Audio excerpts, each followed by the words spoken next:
हाँ तो भरपूर स्वागत बा आप सभी के भाई भोजपुरिया यूट्यूब चैनल में, जिसमें तो फिर नया इंटरव्यू से जुड़ल बड़ी रिपोर्ट लेके बनी। जो उनको उ इंटरव्यू में पवन सिंह के सबसे फेवरेट हीरोइन यानी नया हीरोइन डिम्पल सिंह कह दिल बड़ी ढेर सारी बातें। जो उनकी उ बात की रिपोर्ट कहल जाओ तो आप लोग जान के हैरान भी हो जाए। जी हाँ, डिम्पल सिंह वह स्टार कास्ट है जो उनकी भोजपुरी में पहली बार पवन सिंह के साथ अली मीठा मीठा बथे कमरिया वाली लेके गाना, और वो सुपर डुपर हिट साबित हुई उस साल के उस सीजन के। और ओकर बाद फिर ही होली में लहे लहे रंगम सलवरवा आइल, इहो सुपर डुपर हिट साबित हुई गाना। और अब कहल जाओ तीसरा बार आ रहा बड़ी पवन सिंह जी के साथ उनके फिल्म हमार स्वाभिमान में। जी हाँ, हमार स्वाभिमान में पवन सिंह और डिम्पल सिंह की जोड़ी देखे के मिली आपसे लीड रोल में, जो उनकी पहली बार जोड़ी उतरता। और वह जोड़ी पर जब इंटरव्यू वाला पहुंचल मीडिया वाला डिम्पल सिंह के पास, तो डिम्पल सिंह भी कोई कमी ना छोड़ी, पवन सिंह के सबसे बड़ा श्रेय दिली।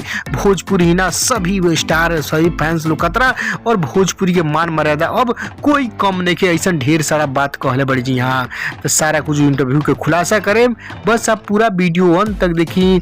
उससे पहले एक और रिक्वेस्ट करें आपसे कि यदि आप भाई भोजपुरिया यूट्यूब चैनल पर नया बानी, जुड़े में जरूर सब्सक्राइब करके घंटी दबा के ऑल ऑन कर दे, ताकि सभी न्यूज वीडियो लिंक सबसे पहले आप तक पहुंचे, मिस नहीं आप देख सके। जी हाँ, तो कहल जा पवन सिंह के नया फिल्म हमार स्वाभिमान में बलिया के डिम्पल सिंह बाड़ी लीड रोल में, जो उनकी दो गाना में अली धमाल मचैली, जो सेशन के सुपर डुपर हिट साबित हुई। और फिल्म में लीड रोल में अदाकारी निभावत रही, और ओकरा खातिर पवन सिंह के सबसे बड़ा श्रेय दिली। जी हाँ, पवन सिंह के चूज पर यानी पसंदीदा हीरोइन बाड़ी, जो उनकी पवन सिंह से खुद डायरेक्टर प्रोड्यूसर लोग कहल आखिर फिल्म में हीरोइन कौन चाहिए, तो पवन सिंह खुद खुल के कह देने बलिया के डिम्पल सिंह के बारे में। जी हाँ, डिम्पल सिंह तब डायरेक्टर प्रोड्यूसर डिम्पल सिंह के सिलेक्शन कर, और वो डिम्पल सिंह के फोन कॉल के दौरान उनके इनवाइट मिला कि फिल्म में काम करे के बाद, तो वो डिम्पल सिंह एक्सेप्ट कर ली। कहा कि भोजपुरी के पावर स्टार पवन सिंह से डिम्पल सिंह के इतना बड़ा महा ऑफर आयल, तो डिम्पल सिंह के तरफ छोड़िए। डिम्पल सिंह एक साथ साथ और कई बात करी, जिसमें कहल जाओ पवन सिंह को वहाँ भी नाम ऊपर कैली, जो उनकी भोजपुरी के आगे ले जाए में अहम भूमिका अदा करता है। जी हाँ, कोई भी गाना हो गए, कोई भी सीजनली कोई भी प्रोग्राम हो गए,